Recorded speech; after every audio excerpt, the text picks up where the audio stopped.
আসসালামু আলাইকুম। আমার যদি কোনো ভিউয়ার্সের এই বাইকটা থাকে আমাকে একটু কমেন্টে জানান। আর যদিও জানি না, এটা আন্ডারগ্রাউন্ডে পার্কিংয়ে দেখলাম এই বাইকটা আমার চালানোর খুব ইচ্ছা হচ্ছে আর কি। তো সামনে একটা গার্ড লাগাইছে, ওরে বাবা হেভি মজবুত তো এটা, না হালকা একটু ঢুলে তো ভালোই। এটা আমার কাছে অনেক চালানোর খুব ইচ্ছা হইতেছে আর কি বাইকটা। একটু ডাবল স্ট্যান্ড করে রাখছে, চাকাগুলা বেশ ভারী। আর কেমন জানি মনে হচ্ছে যে না এটা একটা হয়তো ট্রাভেল প্রেমীদের জন্য আর কি মূলত আর কি এটা বানাইছে। হ্যান্ডেলবারগুলো দেখলাম যে অনেক মোটা, না হ্যাঁ অনেক মোটা। সাসপেনশনটা তো আপনারা দেখছেনই, খুব সুন্দর একটা সাসপেনশন দিছে।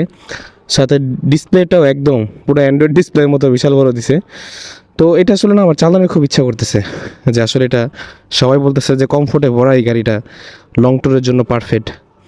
এই বাইকটা না খুব চালাতে ইচ্ছা করতেছে। হন্ডার এই গাড়িটা না আমার খুব পছন্দ হয়েছে। আমি যদি না আগে চিন্তা করতাম তাহলে হয়তো এই বাইকটা আমি কিনে নিতাম। বাট সামনে পিছনে, আচ্ছা এটা সামনে পিছনে দুই জায়গায় সম্ভবত এবিএস, না পিছনে এবিএস, পিছনে সরি পিছনেও এবিএস আছে আর কি। না যাক, বাইকটা আমার কাছে হেভি লাগতেছে। তো কমেন্টে জানেন, তাহলে অবশ্যই আপনাদের কাছ থেকে যে একটু চালায় দেখবো আর কি বাইকটা। এছাড়া চেষ্টামি করা ছাড়া উপায় নেই, কারণ আমার পরিচিত ভাই ব্রাদারের কারো এই বাইকটা নেই।